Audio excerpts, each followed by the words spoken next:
हमारा भजन केवल भगवत प्राप्ति नहीं कराता है। आप भजन करते हो, भजन से आपको ठाकुर जी मिल जाएंगे, ये एक बात है। पर दूसरी बात यह भी है कि आप भजन करते हैं तो आप एक ऐसा ऑरा लेकर के चलते हैं कि सामने वाला व्यक्ति आपके उस ऑरे में जब आता है तो असत्य भूल जाता है, वो नहीं बोल पाएगा आपके सामने। सामने वाला व्यक्ति आपके ऑरा में जब आएगा तो वो वह सब नहीं कर पाएगा जो वो रेगुलर बेसिस पर करता है।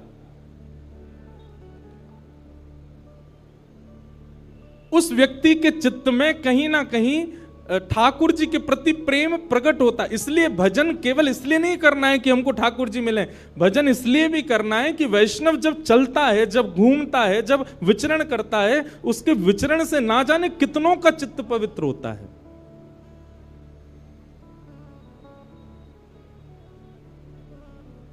हमारे वृंदावन में परम जिनका आशीष इस कथा को प्राप्त है, परम पूजनीय श्री प्रेमानंद जी महाराज खूब खूब आशीर्वाद देकर के इस कथा के लिए, पहली कथा होगी जिसके लिए उन्होंने खूब आशीर्वाद दिया। वो जब निकलते हैं, लोगों की स्थिति देखो आप वहां पर, कैसी स्थिति हो जाती है। बस नेत्रों से नीर बहते हैं, और वो नीर कष्ट के नहीं होते, वो नीर पीड़ा के नहीं होते, वो अत्यंत आह्लाद के होते हैं, अत्यंत प्रसन्नता के होते हैं।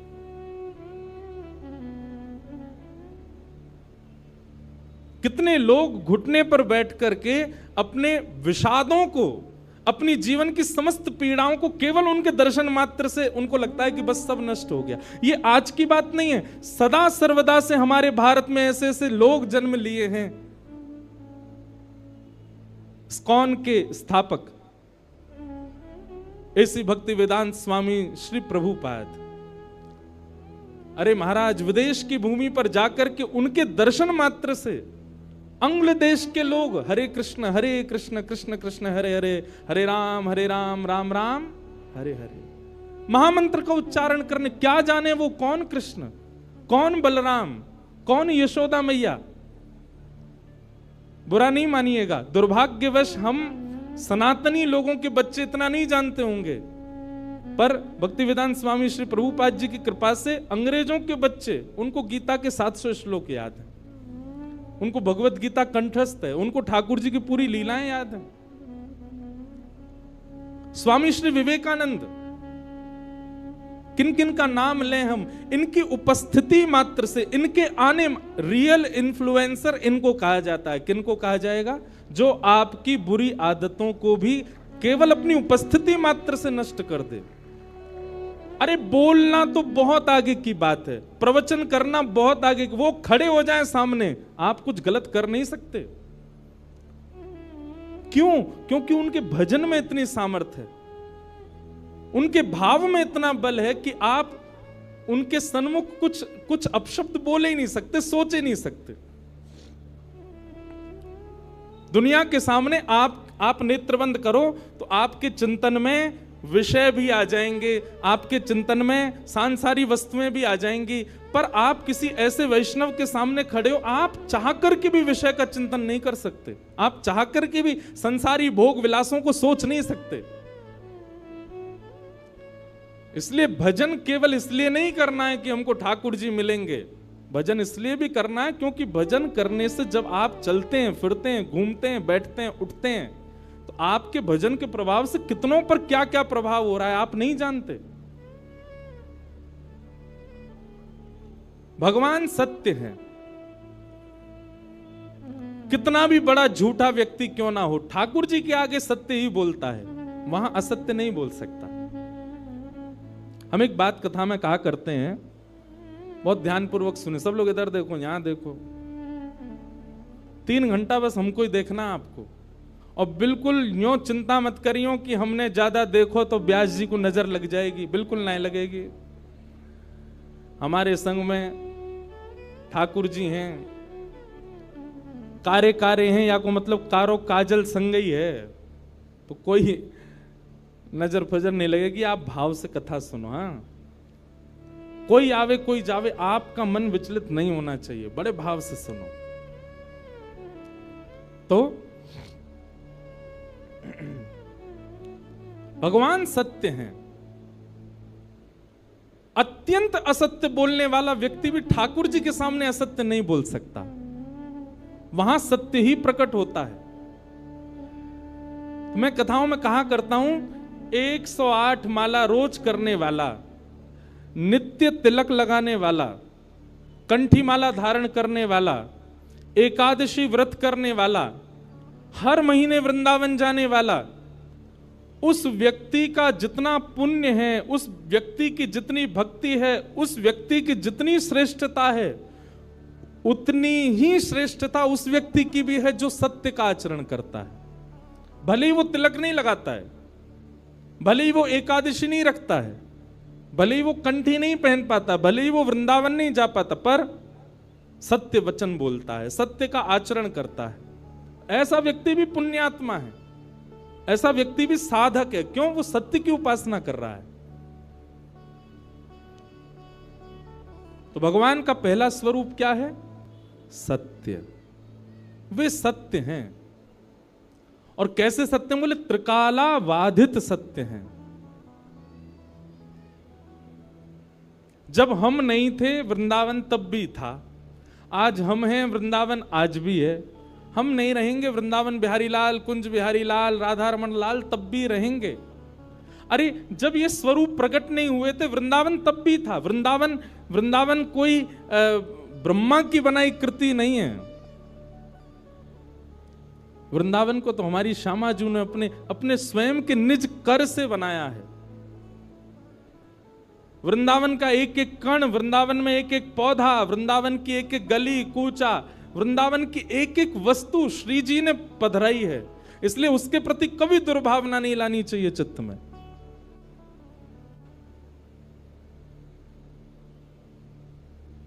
किशोरी जी ने स्पष्ट कर दिया था ठाकुर जी को कि यदि आप हमको अपनी लीला में ले जाना चाहते हो तो 3 वस्तु आपको पृथ्वी पर ले जानी पड़ेंगी।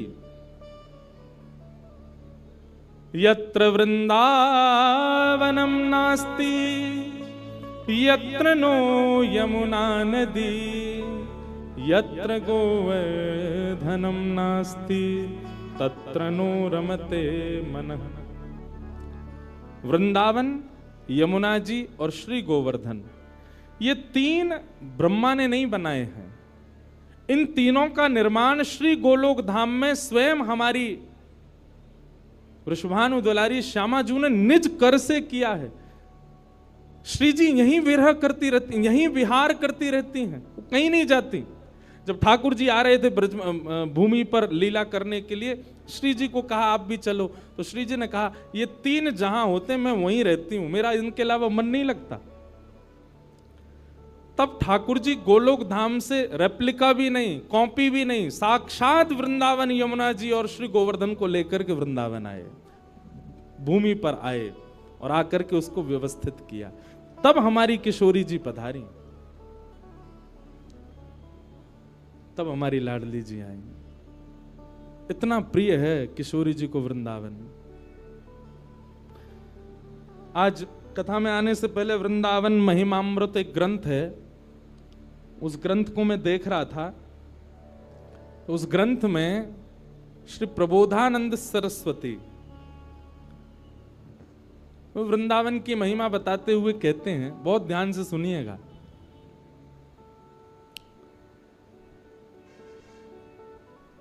इस दुनिया में सबसे बड़ा आश्चर्य क्या है? इस दुनिया में सबसे बड़ा आश्चर्य है भगवान, सबसे बड़े आश्चर्य।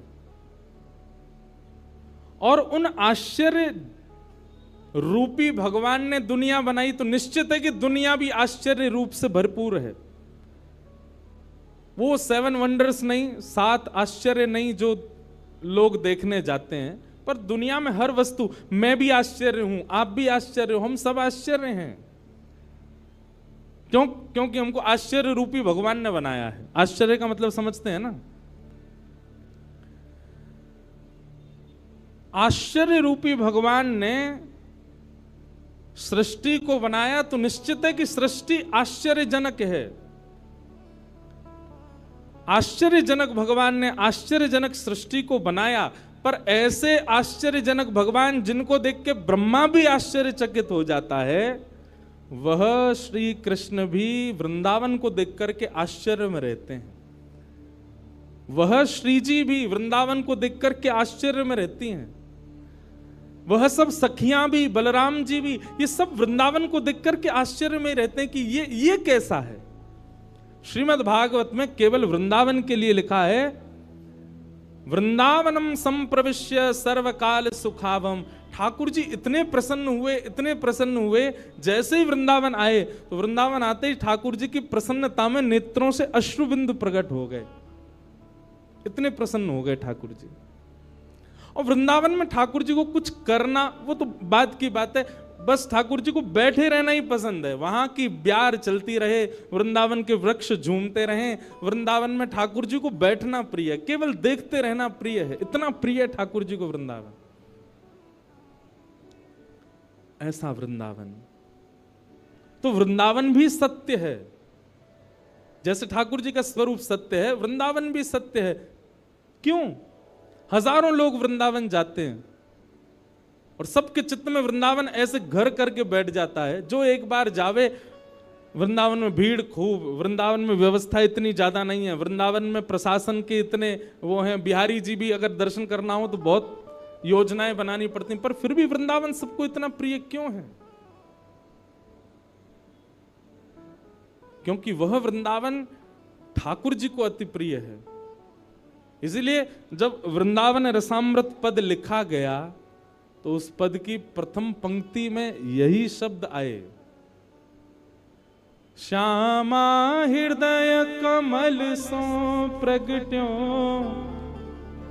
हम विश्राम में पूरा गाएंगे, पर अभी एक भाव है, श्यामा हृदय कमल सो प्रगट्यो, श्याम हृदय को भाई, वृंदावन प्यारो वृंदावन, श्री वृंदावन मेरो वृंदावन।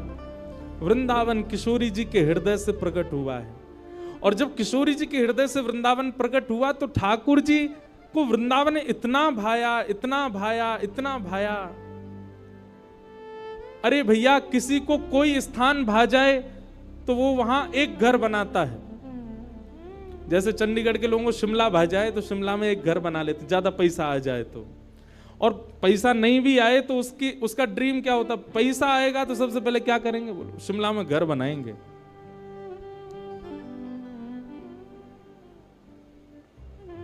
और कौन सी जगह कल जो हम देख रहे थे, आपके घर से जो दिखती है, कौन सी जगह है वो?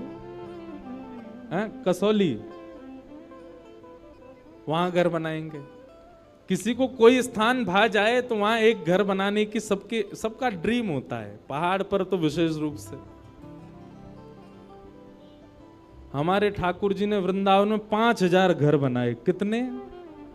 5000 से ज्यादा मंदिर हैं वृंदावन में। वृंदावन का मतलब आप केवल वही मत समझा कीजिए छठीगरा से लेकर के और यमुना जी तक। संपूर्ण 84 कोस जो है ये पूरा वृंदावन ही है। पर जहां बिहारी जी विराज रहे हैं, राधा वल्लभ जी विराज रहे हैं, राधा रमण जी विराज रहे हैं, यमुना जी बह रही हैं, गोपेश्वर महादेव हैं, ये उस 84 कोस वृंदावन का मध्य है, सेंटर है। बाकी वृंदावन तो पूरा 84 कोस का है। संपूर्ण 84 कोस में 5000 से ज्यादा मंदिर है। मंदिर मतलब ठाकुर जी ने घर बनाए हैं। इतना प्रिय है ठाकुर जी को वृंदावन। और जो ठाकुर वृंदावन से चले भी गए, मदन मोहन जी, गोपीनाथ जी, गोविंद देव जी, वो जहां जाके विराजे वृंदावन वहां प्रकट कर लिया। आप कभी जयपुर जाइए, जयपुर में गोविंद देव जी जाइए, आपको ऐसा लगेगा ही नहीं कि आप राजस्थान में हो, ऐसा लगेगा वृंदावन में ही है। मदन मोहन जी बिहरत निस दिन कुंज गलिन में, ब्रज जन मन सुख धाम, मदन मोहन को रूप निरख के, सनातन बलि बलि जाए, वृंदावन प्यारो। मदन मोहन जी, सनातन गोस्वामी ने इनको प्रकट किया। मदन मोहन जी भी पहले जयपुर में ही विराजते थे। गोपीनाथ जी, गोविंद देव जी और श्री मदन मोहन जी, तीनों जयपुर में ही थे। बहुत ध्यान से सुनिए सब लोग। तो जयपुर के राजा की पुत्री मदन मोहन जी की सेवा करती थी। मदन मोहन जी कोई लाड़ लड़ाती, पूरे दिन उन्हीं को सजाती रहती, उन्हीं का श्रृंगार करती, सेवा करती। राजा स्वयं गोविंद देव जी की सेवा करते और उनकी जो पत्नी थी वो गोपीनाथ जी, मतलब पूरा परिवार ही तीनों ठाकुर की सेवा करते थे। अलग अलग भवन में, अलग अलग महलों में ठाकुर जी विराजते थे। तो राजा की पुत्री का विवाह हुआ करौली राजस्थान में, जहां मदन मोहन जी अभी विराजते हैं। तो राजा की पुत्री का जब विवाह हुआ तो पुत्री से राजा ने कहा, बिटिया ये बताओ तुम्हारा विवाह है, तुमको हम दहेज में क्या दें? वैसे तो हमने सब दिया, लेकिन फिर भी तुम्हारी कोई इच्छा हो तो मांगो। उसने कहा, पिताजी मुझे सबसे ज्यादा प्रेम श्री मदन मोहन जी से है। आप माता जी और पूरा परिवार गोविंद देव जी, गोपीनाथ जी की सेवा किया करो। मदन मोहन जी को मैं ले जाऊं अपने साथ, अपने ससुराल में इनकी सेवा करूंगी। बड़ी अच्छी कथा है, ध्यान से सुनना। राजा रोने लगा, अपनी पुत्री के चरणों में सर झुका के बोला, मुझे क्षमा कर दे पुत्री, तू जो मांगेगी सो दूंगा, पर ये मेरे हृदय हैं, मैं इनको नहीं दे सकता। मैं वृंदावन से मुगलों से बचा करके इनको लेके आया हूं। वैसे तो ठाकुर जी को बचने की कोई आवश्यकता नहीं, ठाकुर जी कृपा करके आए हैं जयपुर में राजा के ऊपर, पर इनको देख करके मेरे प्राण बचते हैं। तू जो मांगेगी सो दे दूंगा। पर मदन मोहन जी बोले, पिताजी गोविंद देव जी, गोपीनाथ जी हैं ना आपके पास में, मदन एक ठाकुर जी मुझको दे दो। यहां राजा की जिद हो गई, नहीं दूंगा। पुत्री की जिद हो गई कि मुझे तो चाहिए, नहीं तो मैं विदाई नहीं होंगी। राजा की पत्नी ने भी कहा, अब इतनी कह रही है तो आप दे दीजिए ना, हमारे पास 2 ठाकुर हैं, इनकी सेवा हम करेंगे विस्तार से। और वैसे भी मदन मोहन जी की पूरी सेवा बचपन से उसने ही की है। तो राजा ने एक प्रस्ताव रखा। बोले, अच्छा पुत्री एक काम करते हैं। बोले, क्या? मैं तेरी आंख पे पट्टी बांधूंगा और आंख पे पट्टी बांध करके मदन मोहन जी जैसे 7 स्वरूप तेरे सामने खड़ा करूंगा, जिनमें से 6 स्वरूप जो होंगे वो मैं बनवाऊंगा और 1 स्वरूप वास्तविक मदन मोहन जी होंगे। आंख पे पट्टी बांध करके तुझे स्पर्श करके अगर तूने असली मदन मोहन जी को पहचान लिया तो मैं ये मान जाऊंगा कि तू नहीं, ठाकुर जी तेरे संग जाना चाहते हैं।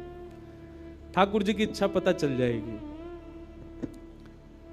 तो राजकुमारी बोली, ठीक है, आप ये प्रयोजन कीजिए। राजा ने महाराज कारीगरों को बुलवाया और मदन मोहन जी के डिट्टो कॉपी 6 स्वरूप बनवाए और 6 स्वरूप बनवा करके मदन मोहन जी सहित 7 स्वरूपों को खड़ा किया। पुत्री के आंख पर पट्टी बांध दी, एक जैसा इत्र, एक जैसी पोशाक, एक जैसा मुकुट, एक जैसा श्रृंगार, सब कुछ बिल्कुल एक जैसा। और कहा, पुत्री अब तू इनमें से जो 7 में से पहचान लेगी, अगर असली तेने पहचान लिए तो मैं तेरे संग भेज दूंगा। उसने हाँ तो बोल दिया, लेकिन वो कांपने लगी, घबराने लगी। जैसे ही उसने नेत्रबंद किए तो कथा ऐसी है कि वो रात्रि में जब सोई, अगले दिन परीक्षण होना था, तो रात्रि में जब सोई तो बहुत रोई और ठाकुर जी से कहने लगी, नाथ मैं आपसे बहुत प्रेम करती हूं, मैं आपके बगैर नहीं रह सकती, पर मेरे पिताजी की बहुत जिद है। अब कहीं मैं आपको नहीं पहचान पाई, मेरे तो प्राण ही निकल जाएंगे, विदा होना तो बहुत दूर की बात है।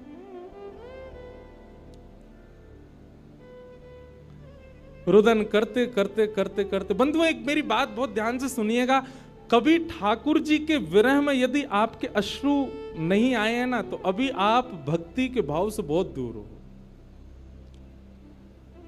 आपको वृंदावन जाना अच्छा लगता है, वृंदावन में घूमना अच्छा लगता है, राधा राधा नाम ध्वनि पर झूमना अच्छा लगता है, कथाएं, प्रवचन, सत्संग बढ़िया लगते हैं। ये सब एक प्रथम सोपान, प्रथम सीढ़ी है, पर प्रमुख सीढ़ी तो भजन मार्ग या भक्ति पथ की विरह है। अगर वो आपके चित्त में कभी ठाकुर जी के लिए नहीं आया है तो अभी आप बहुत पीछे छूटे हुए हो। रात भर रोती रही और रुदन करते करते, नाथ मैं कैसे पहचानूंगी कि आप सत्य कौन से हो। मदन मोहन जी उसके स्वप्न में आ गए और स्वप्न में आकर के बोले, तू चिंता मत करे, तेरो ही मन ना है मोह ले जावे को, मेरो भी मन है रो तेरे संग जावे को।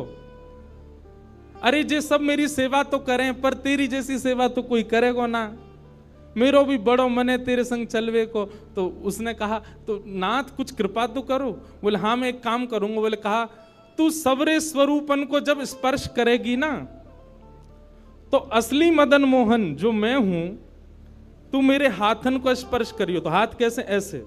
ठाकुर जी त्रिभंग लली ठाकुर जी हैं, तो ठाकुर जी बोले तू मेरे हाथन को स्पर्श करियो, तो जितने मेरे अन्य स्वरूप हैं 6 वो तो ऐसे ही रहेंगे, लेकिन जैसे ही तू वास्तविक मेरे सामने आवेगी, सो मैं अपनी इकन्नी उंगली उठा दूंगा, अपनी कोने वाली उंगली उठा दूंगा।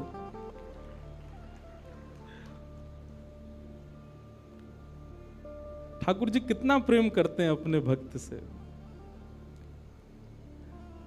ठाकुर जी बोले मैं अपनी इकन्नी उंगली उठा दूंगा और तू स्पर्श करती करती मेरी जैसे इकन्नी उंगली उठे, वाकू पकड़ लियो और तुरंत पिताजी से कह दियो, जय रे मदन मोहन जी, मैं चल दूंगा तेरे संग।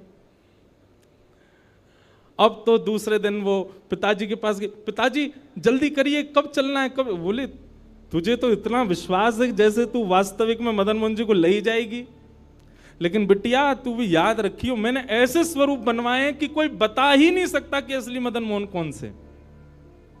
बोले पिताजी आप सन्मुख पधराओ। तो महाराज भीड़ लग गई देखने वालों की, पूरा राजभवन इकट्ठा हो गया जयपुर का। 7 स्वरूप विराजमान हुए। पुत्री के आंख पर अभी विवाह हुआ, उसका विदाई नहीं हुई है, आंख पर पट्टी बांध करके और कहा जाओ, अगर मदन मोहन जी की इच्छा होगी तो तू ढूंढ ले। अब मदन मोहन जी तो पहले ही बता चुके हैं, ऐसे मिलूंगा। जैसे मानो टीचर पहले ही एग्जाम पेपर लीक कर दे, ये क्वेश्चन आने वाले, तैयार कर आना। उसने जाकर के जैसे स्वरूप स्पर्श करने प्रारंभ किए, पहला बोले ये नहीं है, दूसरा स्पर्श किया, ये भी नहीं है। ठाकुर जी खड़े थे 5वीं पंक्ति में, 5वें वाले थे। तीसरे स्पर्श किए, बोले ये भी नहीं है। चौथे किए, बोले ये भी नहीं है। जैसे ही 5वें का स्पर्श किया और मुखमंडल का स्पर्श किया, गले का स्पर्श किया, वक्ष का स्पर्श कर, जैसे ही ठाकुर जी की भुजा पकड़ी, सो ही ठाकुर जी ने अपनी एक कन्नी उंगली हिला दी। और जैसे ही कन्नी उंगली हिलाई, उसने तो, पिताजी यही है मदन मोहन जी। आहा, राजा के तो नेत्रों से आंसू गिर गए, चरणों में गिर गए, उठ करके अपनी बिटिया को गले से लगा लिया, कान में बोले बोले मैंने एक कन्नी उंगली हिलते हुए देख ली। मुझे ये बात पता चल गई है कि भैया तेरी जिद नहीं है इनको ले जाने की, इनकी भी जिद है तेरे संग जाने की। और महाराज गाजे बाजे रथ में आरूढ़ करके श्री मदन मोहन लाल जी करौली राजस्थान को प्रस्थान किए। बोलो मदन मोहन लाल की। बिहरत निस दिन कुंज गलन में, ब्रज जन मन सुख धाम।